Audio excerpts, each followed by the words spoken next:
영상 끊었습니다. 자, 권백후 이장군 열전입니다. 제 49번째 열전이고요. 이장군은 이광을 의미합니다. 이광. 흉노하고 싸워서 포로로 잡혔던 사람이죠. 그리고 사마천이 고자가 된 직접적인 계기이기도 합니다. 자, 읽어보겠습니다. 이장군 광은 농서군 성기현 사람이다. 농서라는 것은 요 땅을 의미하죠. 그의 선조는 이신이라고 하는데, 이신은 그거죠. 그 진나라 때 장군이죠.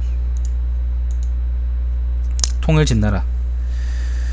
자, 이신이라고 하는데 진나라 때 장군이 되어 연나라의 태자단을 추격하여 잡은 사람이다. 원래 괴리현에 살았으나 그 후 성기현으로 이사했다. 이광의 가문은 대대로 궁수를 익히는 전통이 있었다. 효문제 14년 흉노족이 대거 소관을 공격하자 이광은 양가의 자제로서 종군하여 흉노를 무찔렀다. 소관이라는 거는 그 장안에서 변방을 통하는 관문인데요. 정확한 위치는 내가 잘 모르겠는데 아마 이 북쪽 지역이 어디 아닐까요? 이 어디가 소관이 아닐까 싶어요. 그는 가마솥과 공술이 뛰어나 참수하거나 포로 잡은 적군이 많았으므로 미치겠다. 가마솥이래요. 기마술과 공술이 뛰어나 참수하거나 포로를 잡은 적군이 많았으므로 한나라의 중랑이 되었다. 이광의 종제 이채 또한 중랑이 되었으며 두 사람 모두가 무기상시에 임명되어 복록이 800석이 이르렀다. 이광은 항상 문제의 행차를 수행하였는데 용감하게 싸워 난관을 돌파하고 맹수와 격투하는 것을 본 문제가 아깝도다. 그대는 때를 만나지 못하였구나. 만약 그대가 고조 때 살았더라면 만호가 되는 것은 문제가 없었을 것이다 라고 했다. 효경제 즉위 초에 이광은 농소군의 도의가 되었다가 기랑장으로 전임되었다. 기랑장은 그 말타고 황제 거마를 호위하는 사람이다 라고 하네요. 5초 7국의 난때 이광은 효기도위가 되어 태위 주하부를 따라 오와 초의 군대를 격파하여 적장의 길을 탈취하고 창읍의 성 아래에서 혁혁한 공을 세웠다. 이광은 양왕에게서 장군의 인수를 받은 터라 돌아와서도 포상을 받지 못하였다. 그는 상곡군의 태수로 전임되어 흉노와 날마다 교전하였다. 상곡군은 아까 얘기했던 것처럼 요 뒷땅입니다. 상곡 전속국 공손야 전속국 공손 곤야가 황제에게 울며 아뢰기를 이광은 천하에 둘도 없을 정도로 뛰어난 재능을 가지고 있어 스스로의 능력을 믿고 자주적과 싸움을 하니 이러다가는 그를 잃게 될 것입니다 라고 했다. 이 그를 전임시켜 상군의 대수를 삼았다. 상곡에서 상군 요 땅이죠. 요 땅을 옮겼다 그런 말입니다. 후에 이광은 변경 각군의 태수를 두루 역임하다가 상군의 태수로 전임되었다. 그는 일찍이 농서, 북지, 안문, 대군, 운중의 태수를 지냈는데 어느 곳에서나 용감히 전투에 임하여 명성을 높였다. 보자. 농서, 북지, 그 다음에 안문, 그 다음에 대군은 여기고요. 그 다음에 운중 땅도 아마 이 근처 될 거예요. 전부 다 흉노나 혹은 이제 강 아니면 월지하고 마주한 곳이죠. 변방 사령관이 되게 이제 적합했나보다. 흉노가 대거 상군을 침입하자 천자는 중귀인으로 하여금 이광을 따라 군사를 통솔하고 훈련시켜 흉노를 무찌도록 하였다. 중귀인은요 공중에서 총애받는 황관이랍니다. 중귀인은 기병 수십 명을 거느리고 마음껏 말을 달리다가 흉노의 병사 세 사람을 만나 싸우게 되었다. 세 사람은 몸을 돌려 활을 쏘아 중귀인에게 상처를 입히고 그의 기병을 거의 몰살시켰다. 수십 명 대 3명이었는데 수십 명이 몰살당했다고? 중귀인은 이광에게 달려왔다.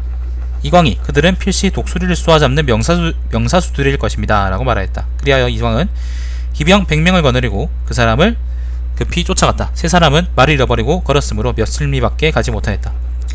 이광은 그의 기병들에게 좌우로 날개처럼 펼치라고 명령하고 친히 그 세 사람을 쏘아 두 사람을 죽이고 한 사람을 생파했는데 그들은 과연 흉노의 독수리잡이들이었다. 이광이 그를 결박하고 나서 말에 올라보니 흉노의 기병 수천 명이 와 있었다. 그들은 이광을 보고 자기네 기병을 유인하러 왔다고 생각하여 모두 놀라 산으로 도망가 부진하였다.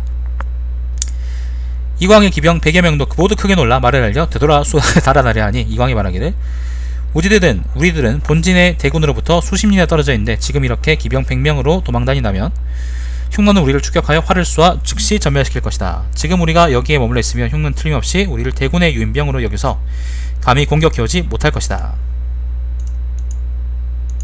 라고 하였답니다.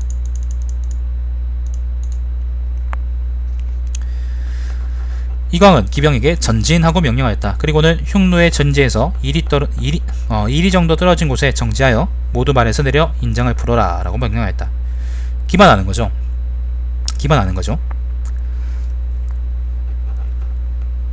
그의 기병이 적들은 수가 많으면서 가까이 있는데 만일 급박한 상황에 처하면 어떻게 하시겠습니까? 라고 하자 이광이 저 적들은 우리들이 달아날 줄로 알고 있으니 지금 우리가 모두 안장을 풀고 달아나지 않음을 보여줌으로써 그들이 우리를 유인병이라고 추측하는 것을 굳히려는 것이다 라고 했다. 이하여 흉노 기병들은 끝내 감히 공격해오지 못하였다. 100마를 탄 적의 장수가 앞으로 나와 그의 병사들을 순시할 때였다. 이광이 말에 올라 기병 10여 명과 함께 손살같이 달려가 흉노의 100마 장수를 사살하고 다시 그의 기병으로 돌아와 안장을 풀고 병사들에게도 말을 풀어놓고 누워있도록 하였다. 이때는 막 해가 저물 무렵이었는데 흉노 병사들은 시종 괴이하게 생각하여 감히 공격해오지 못하였다. 한밤중이 되자 흉노 병사들은 또 한나라의 복병이 부근에 잠복해 있다가 야음을 타서 습격해올지도 모른다고 생각하여 모든 무사들을 이끌고 철수해버렸다. 날이 새자 이광은 비로소 그의 본진이 대군에게로 돌아왔다. 본대에서는 이광의 행방을 몰랐기 때문에 뒤쫓지 못하였던 것이다. 그 후 세월이 흘러 효경제가 붕어하고 무제가 즉위하였다. 좌우 근친들이 이광을 명장이라고 청구하여 이광은 상군의 대수로서 미양궁의 위위가 되었고 정불식 또한 장락궁의 위가 되었다. 정불식은 이전에 이광과 마찬가지로 변방지역의 군태수로서 수등군의 장수였다. 흉노 군대를 공략할 경우 이광은 행군 중에 엄격한 대오의 편성이나 진영을 갖추지 않고 좋은 물이나 풀이 있으면 주둔하여 자고 쉬었으며 모두 자유롭게 행동하게 하였다. 밤에 조두를 쳐서 자위하지도 않았고 이게 무슨 말일까요? 그러니까 이제 조두라는 게 밤에 이제 군중에서 야경 돌 때 치던 바라랍니다. 그러니까 꽹과리 같은 거겠죠. 소치랍니다. 막부에서는 문서나 장부와 같은 것을 생략하였다. 그러나 척후를 멀리 배치하여 정찰했기 때문에 피해를 입은 적은 없었다. 정불식은 대우의 편성과 진영이 정연하고 괌에는 조두를 쳐 경계하였으며 군관들은 날이 셀 때까지 군서를 정리하여 군대는 휴식할 수가 없었으나 역시 피해를 입은 적은 없었다. 정불식이 말하기를 이광의 군대는 지극히 간략하여 적이 졸지에 습격한다며 막아낼 수 없을 것이다. 그러나 그 사졸들은 아니라고 즐겁게 지내니 모두 기꺼이 이광을 위하여 죽으려 한다. 우리 군대는 번잡하지만 그래도 적은 감히 우리를 침범할 수 없다라고 말했다. 당시 한나라 변방지역의 군태수 이광과 정불식은 모두 명장이었으니 흉노는 이광의 계략을 두려워했으며 사졸들도 대부분 이광을 따르기를 좋아했고 정불식을 따르기를 싫어했다. FM이니까요. 정불식은 효경제 시기에 자주 직관하여 태중대부가 되었다. 그는 사람됨이 청렴하고 법령을 엄수하였다.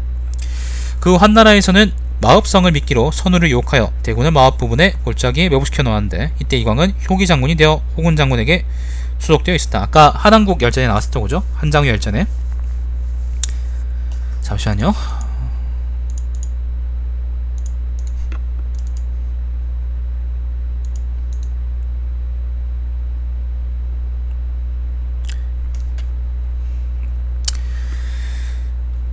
당시 선우는 이 계략을 눈치채고 철수하였으므로 한나라 군사는 모두 전공을 세울 수가 없었다. 그 후 4년이 지나 이광은 위로서 장군이 되어 안문에서 졸병, 출병, 흉노를 공격하였다. 안문이죠. 군사가 많은 흉노는 이광의 군대를 격파하고 이광을 사로잡았다. 선우는 평소에 이광이 현명하다는 것을 익히 들어왔던 터라 이광을 잡거든 반드시 산채로 내려오라 라고 명령해 두었다. 흉노 기병이 이광을 붙잡았을 때 이광은 부상을 입고 앓고 있었으므로 두 필의 말 사이에 이광을 안치하고 그물을 짜 그 위에 이광을 눕혔다. 이렇게 하고 10여리를 가는데 이광이 죽은 척하고 누워있다가 견눈을 살펴보니 옆에 한 흉노 소년이 좋은 말을 타고 가는 것이었다. 이광이 갑자기 뛰어 일어나 흉노 소년의 말에 올라 소년을 밀어 떨어뜨리고 그 말을 탈취했다. 그리고는 말에 채찍질하여 남쪽으로 수십 리 달리다가 자녀 부대를 만나 그들이 인수하여 요새로 돌아왔다. 흉노의 체포대가 기병 수백 명으로 그를 추격하였으나 이광은 도망치면서 흉노 소년의 활로 추격해오는 기병을 사살하여 탈출에 성공하였다. 그리하여 한나라로 돌아오자 한나라의 조정에서는 이광을 형리에게 넘겨 심판받게 하였다. 형리는 이광이 많은 부하를 잃고 적에게 생포되었으니 참수형에 해당한다고 판결했으나 그는 속죄금을 내고 평미되었다. 요거를 사마천이 변호하다가 고자가 됐죠.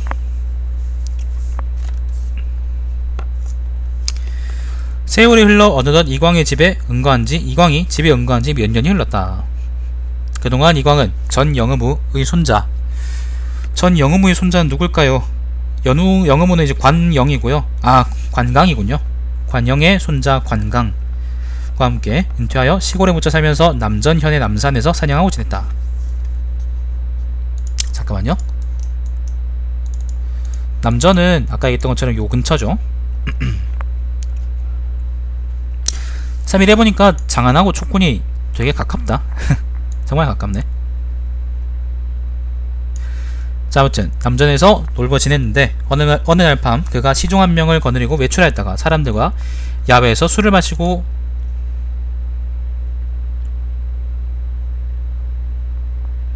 어딨노?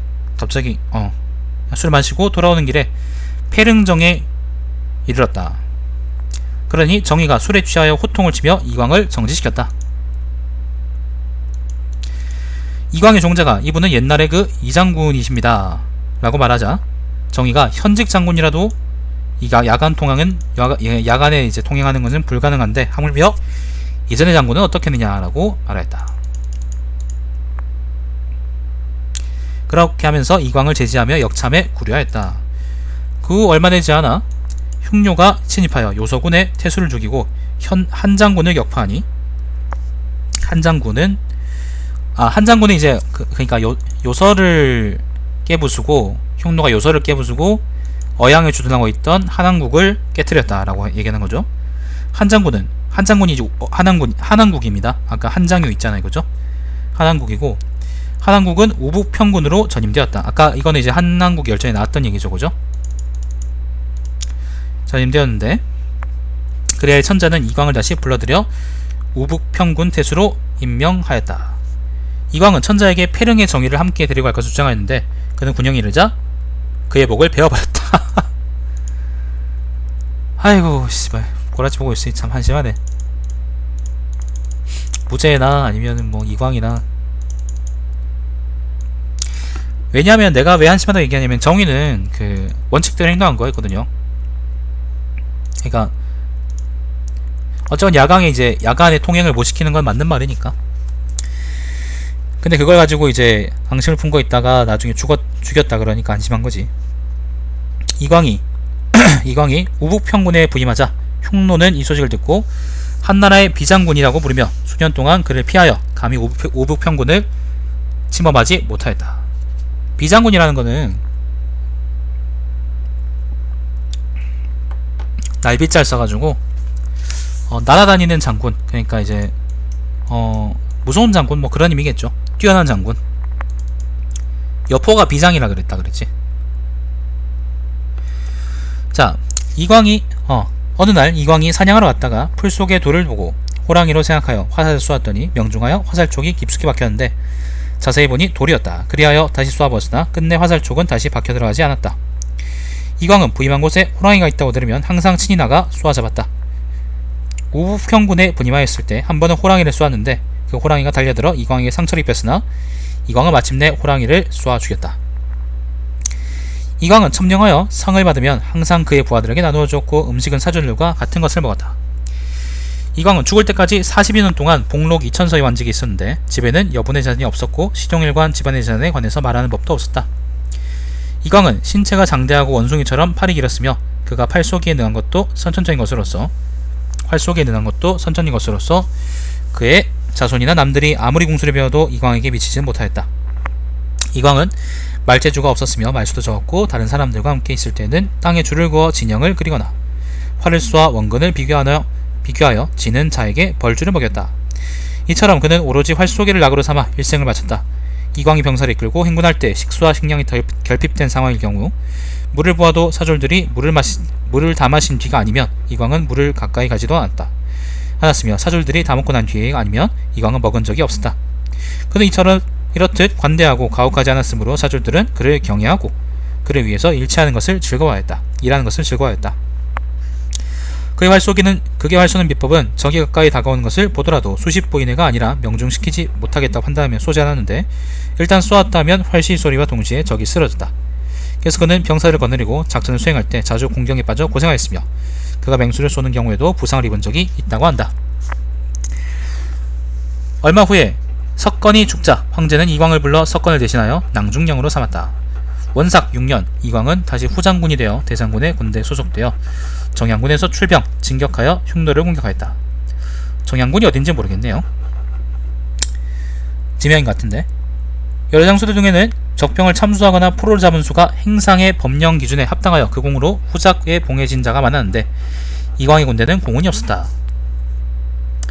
2년 후에 이광은 낭중령으로서 기병 4,000명을 이끌고 우부평군에서 출진하고 방망후 장건도, 장건은 이거 아마 서역을 그러니까 대월을 공격한 그 장건일 거예요. 장건도 10,000명을 거느리고 이광과 함께 출격하였는데 서로 길을 달리하였다.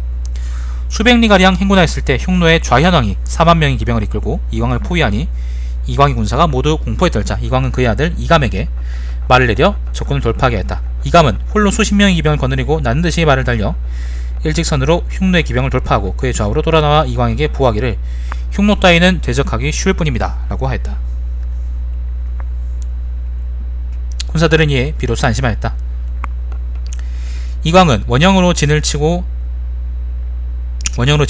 밖을 향하여 대적해야 했는데, 흉노 군대가 급히 그들을 맹공하니 화살이 비처럼 쏟아졌다. 한나라의 군사는 전사자가 반 이상이었고 화살 또한 거의 바닥이 났다. 이에 이광은 군사들에게 활주를 끝까지 잡아당기되 쏘지는 말도록 명하고, 이광 자신은 대황으로 적의 비장을 쏘고 몇 명을 쏘니 죽이니, 흉노 군사들은 점차 포위를 풀었다. 때마침 날이 저물어지자 군리와 군사들은 모두 사색이 되었으나 이광에게는 평소와 다름이 없었고 더욱 군대를 독려하는 것이었다.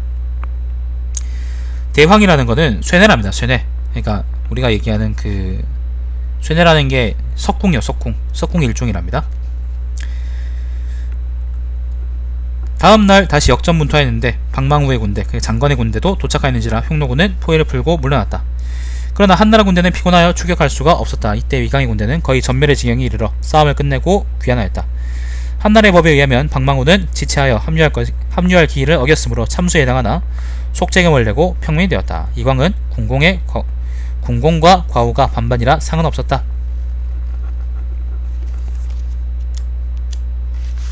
이게 또 길구만.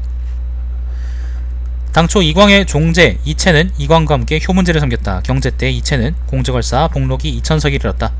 효문제 때에는 대나라의 승상이 되었다. 원삭 5년에는 경거장군이 되어 대장군을 따라 우현왕을 쳤는데, 그 공로가 행상의 법령 기준에 합당하여 나간 후로 봉해졌다. 원수 2년에는 공손홍을 대신하여 승상이 되었다. 이채의 사람됨은 하급에서 중간 정도에 해당하며 명성은 이광보다 훨씬 더 뒤떨어졌다. 그런데 이광은 자귀나 봉급도 얻지 못하고 관직도 9경일 넘지 못하였으나 이채는 여러 해 봉해졌고 직위는 3공이 이르렀다. 이광의 여러 부하인 군리와 사줄들은 중에는 이미 후작에 봉해진 자도 있었다. 이광은 일찍이 운기의 움직임을 보고 운명을 점치는 예언가 왕삭과 한담하면서, 한나라에서 흉노 정부를 시작한 이래로 나는 참가하지 않은 적이 없습니다. 그리고 각 부대 교위 이하의 사람들 중에 재능이 중간치에도 몸이 치지 못하지만 흉노 터불의 군공으로 후작을 받은 자가 수십 명이나 있습니다. 그런데 내가 다른 사람에 뒤떨어지는 것은 아님에도 봉급을 얻을 조그만 군공이 없는 것은 무엇 때문입니까? 내 관상이 후작에 봉해질 상이 아니라는 말입니까? 아니면 내 팔자가 그렇다는 말입니까? 라고 말하였다. 왕삭은 장군께서 스스로 생각하시어 일찍이 후회한 적이 있습니까? 라고 묻자 이 장군은 이렇게 대답하였다. 잠시만 여러분.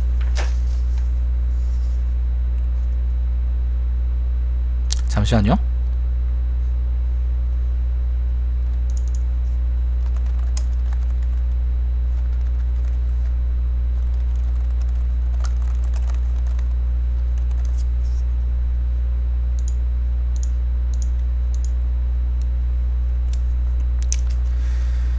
자, 또 계속 읽어보죠.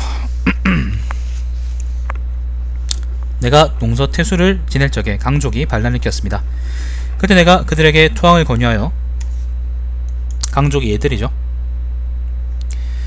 투항을 권유하여 항복한 자가 800명이나 되었는데 나는 그들을 속이고 같은 날에 모조리 죽여버렸습니다. 지금까지 크게 후회하는 것은 오로지 그 일뿐입니다. 그러자 왕삭은 이미 항복한 자를 죽이는 것보다 더 큰 죄는 없습니다. 이것이 바로 장군께서 후작을 얻지 못하는 이유입니다. 라고 했다. 2년 후 대장군과 표기장군이 대대적으로 출병하여 흉노를 공격하였다. 대장군은 위청이고 표기장군은 곽거병일 겁니다. 이광은 여러 번 종군하기를 청하였으나 천자는 그가 연로하다는 이유로 허락하지 않았다. 한참 후에 허락하고는 전장군으로 삼았다. 이 해가 원수 4년이었다. 이광은 대장군 위청을 따라 흉노를 공격하였는데 요새 출병한 후 위청이 포로를 잡아 선우가 있는 곳을 알아내었다. 이에 대장군은 스스로 정예병사를 이끌고 그곳으로 진격하여 이광에게는 우장군 조이기의 부대와 합류하여 동쪽 길로 출전하도록 하였다. 동쪽 길은 조금 멀리 우회하도록 되어 있으며 대군이 다니기에는 물과 풀이 적어 주둔하거나 행군할 수 있는 형세가 아니었다. 이광은 대장군에게 저희 부서는 전장군이온데 지금 대장군께서 저에게 동쪽 길로 출전하도록 바꾸셨습니다. 저는 젊을 적부터 흉노와 전투를 했지만 지금에서야 선우와 한번 싸울 수 있게 되었으니 원컨대 선봉에 서서 먼저 선우와 결전을 벌이게 해주십시오 라고 청원하였다. 그러나 대장군 위청은 은밀히 황제의 훈계를 받았던 터라 이광은 연로하고 운수가 좋지 않으니 선우와 대적하게 해서는 안되며 설령 그를 출진시킨다 하더라도 아마 그의 의욕대로 되진 않을 것이라고 생각했다. 그리고 이때 공선호가 막 후작을 상실하고 중장군의 신분으로 대장군을 따라 출진하였는데 대장군도 공선호로 하여금 자기와 함께 선우를 대적하게 했기 때문에 전장군 이광의 부서를 바꾼 것이었다. 이광은 당시 이런 사정을 알고 있었으나 대장군에게 한사코 사양하였다. 대장군은 그의 청원을 들어주지 않고 장사에게 공문을 이광의 진영으로 보내도록 하며 빨리 소속 부서로 가서 공문에서 지시한 대로 하라 라고 했다. 이광은 대장군에게 작별 인사도 하지 않고 일어나 출발하였다. 매우 분통한 마음으로 부서에 도착한 이광은 병사를 거느리고 우장군 조이기의 분대와 합류하여 동쪽 길로 진군하였다. 그러나 길 안내자가 없어 때로 길을 잃기도 하여 대장군보다 뒤처졌다. 대장군은 선우와 교전하다가 선우가 도망쳐버려 잡지 못한 채 돌아오는 길이었다. 그는 남쪽으로 사막지대를 지나고 나서야 전장군과 우장군을 만났다. 이광이 대장군을 만난 후 군영으로 돌아오자 대장군은 장사를 시켜 걸량과 탁조를 이광에게 보내며 이광과 조회기가 길을 잃은 상황에 대해서 물었다. 위청은 글을 올려 천자에게 상세한 상황을 보고하라는 것인데 이광은 대답하지 않았다. 그러자 대장군은 또 장사로 하여금 이광의 군영 인원의 문서에 의거한 신문을 받으라고 엄히 질책하였다. 그러자 이광은 모든 교회들에게는 죄가 없으며 내 자신이 길을 잃은 것이니 내가 지금 직접 진술서를 올리겠다 라고 했다. 자신이 군영에 돌아온 이광은 그의 부하들에게 이렇게 말하였다. 나는 젊을 때부터 흉노와 크고 작은 싸움에서 모두 70여 차례 교전하였다. 이번에 다행히 대장군을 따라 출진하여 선우의 군사와 접전하려고 할 것만 대장군이 또 나의 부서를 옮겨 멀리 돌아 행군토록 하여 또 길을 잃고 헤맸으니 이것이 천명이 아니겠는가. 내 나이 60이 넘었으니 이제 다시 도필리에게 신문당할 수는 없도다. 도필리는 이제 문서의 글을 기초하는 하급관리랍니다. 그리고는 마침내 칼을 빼어 목을 찔러 자결하였다.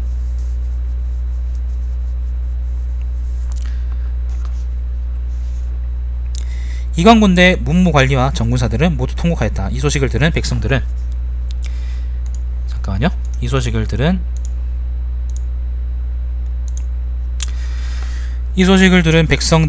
이광을 아는 사람이건 모르는 사람이건 노소를 분문하고 모두 그를 위해서 눈물을 흘렸다. 그리고 오장군만은 형리에게 넘겨서 사형 판결을 받았으나 속죄금을 내고 평민이 되었다. 안타깝군요. 자, 여기까지가 이광의 열전이고요. 뒤에는 이광의 아들들에 대해서 얘기가 좀 나오네요. 이광에게는 당호, 초, 감이라는 아들이 있었는데 셋이 있었는데 모두 난관이었다. 언젠가 천자가 한원과 놀이를 하고 있었는데 한원이 다소 불순하게 행동하여 당호가 한원을 치자 한원은 도망쳐버렸다. 이에 천자는 이당호를 용기 있다고 생각했다. 이당호가 일찍 죽자 이초를 대군 태수로 제수하였으나 모두 이광보다 먼저 죽었다. 이당호에게는 릉이라는 이름의 유복자가 있었다. 이광이 운중에 죽을 때 이감은 표기장군을 따라 출전하였다. 이광이 죽은 다음에 이채는 승상의 신분으로 효경제 능원의 공지를 침범한 죄로 형리에게 넘겨져 치죄를 받아야 했다. 취재가 뭔지는 모르겠습니다.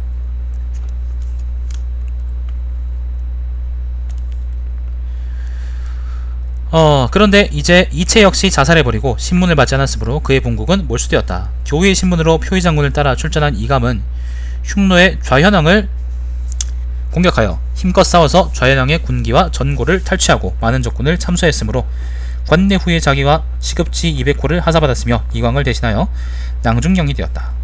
표기 장군은 곽거병일 겁니다. 곽거병일 겁니다. 아마도. 얼마 후 이감은 대장군 위청이 자기 아버지를 미워한 것에 원한을 품고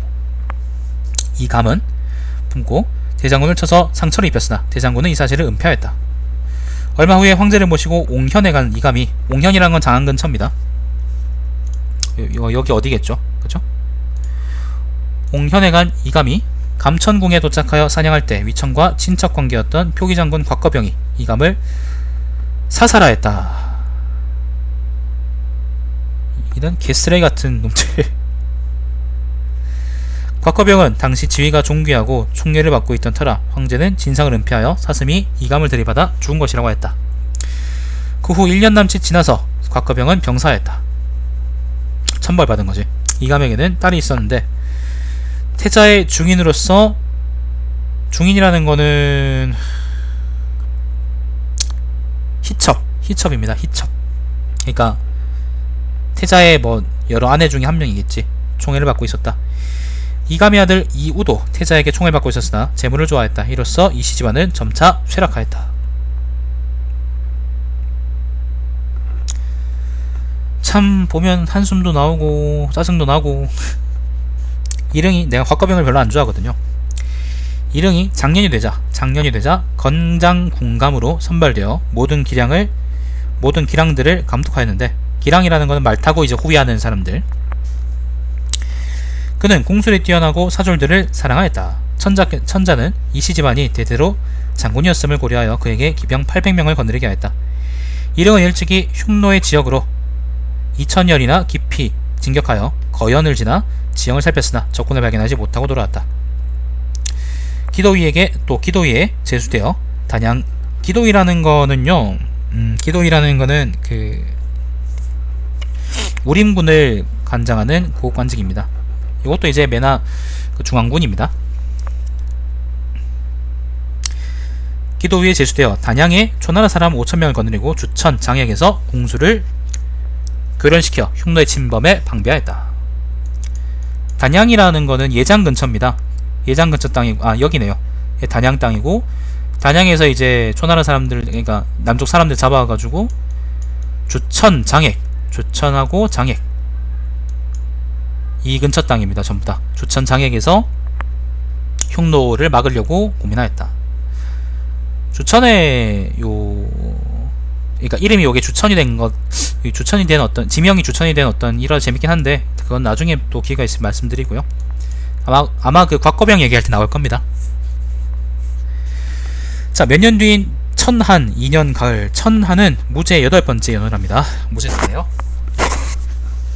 천한 2년 가을, 이사장군 이광리가 기병 3만 명을 거느리고 흉노의 우현왕을 기련 천산에서 공격하였다. 이때 이령에게 그의 보병사수 5000명을 거느리고, 이 북쪽에서 싸웠다는 거겠지. 5000명을 거느리고 거연에서 출병하여 북쪽으로 천여리를 진격하도록 하였는데, 이것은 흉노의 군사들을 분산시켜 이사장군에게로만 물리지 않도록 하기 위해서였다. 이령이 철수기일이 되어 퇴학하려고 하자 선우가 8만 명의 군사로 이령의 군대를 포위 공격하였다. 5000명의 이령 군대는 화살이 다 떨어져 죽은 병사가 반을 넘었지만 죽임 흉노 병사도 만여 명이나 되었다. 한편으로는 후퇴하고 한편으로는 싸우면서 8일간은 계속해서 싸웠다. 거연에서 백열이 떨어진 곳에 도착했을 때 흉노가 좁은 길목을 막고 퇴로를 차단했는데 이령의 군대는 식량이 부족한 데다 구원병마저 오지 않았다. 흉노는 맹공을 강하기도 하고 이령에게 항복하기를 권하기도 하였다. 이령은 폐하께 뭐라 보고할 면목이 없구나 라고 하여 결국 흉노에게 항복하였다. 그의 병사들은 거의 전멸하고 그 나머지 중 흩어져 도망쳐 한나라 돌아간 자는 400명에 불과하였다. 이릉을 사로잡은 후 선우는 평소 그 집안이 명성을 들었던 터이고 전투에 임해서도 용감하였으므로 자기의 딸을 이릉에게 시집 보내어 그를 존중해 주었다. 한나라 조정에서는 이 소식을 듣고 이릉의 모친과 처자를 몰살하였다. 이후로 이씨 집안의 명성은 쇠락하였고 이씨 집안의 문객이었던 농서의 사대부들은 모두 이를 수치로 이겼다. 태사홍은 말하였다.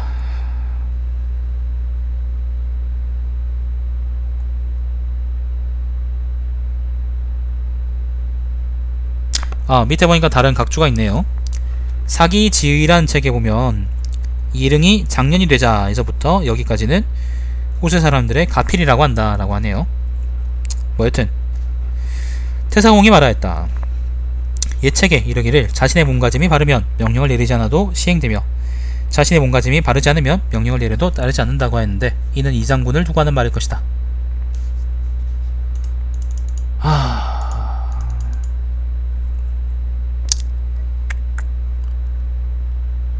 내가 이 장군을 본 적이 있는데 성실하고 순박하기가 시골 사람 같았으면서도 말도 잘하지 못하였다. 그가 죽었을 때 천하의 사람들은 그를 알건 모르건 모두 그를 위해서 애통해하였다. 그의 충실한 마음이 진실로 사대부들에 의해 믿어졌던 것이다. 속담에 이르기를 복숭아와 오얏나무는 말을 하지 않아도 그 아래는 저절로 작은 길이 생기게 된다 라고 했다. 이 말은 비록 사소한 것이지만 큰 도리를 설명하는 데 비유할 수 있을 것이다. 될 놈은 된다. 진심을 다하면 사람들이 알아준다, 하늘이 알아준다, 뭐 그런 말이지. 요까지가 이장군 열전입니다. 내가 이제 개인적으로 곽거병을 별로 안 좋아하기 때문에 뭐 보면 안타까운 것도 있고, 뭔가 아무튼 되게 운이 없다는 건 확실한 것 같고, 그리고 열전에 나온 기록을 보건데 평하자면 이제 뛰어난 장군이지만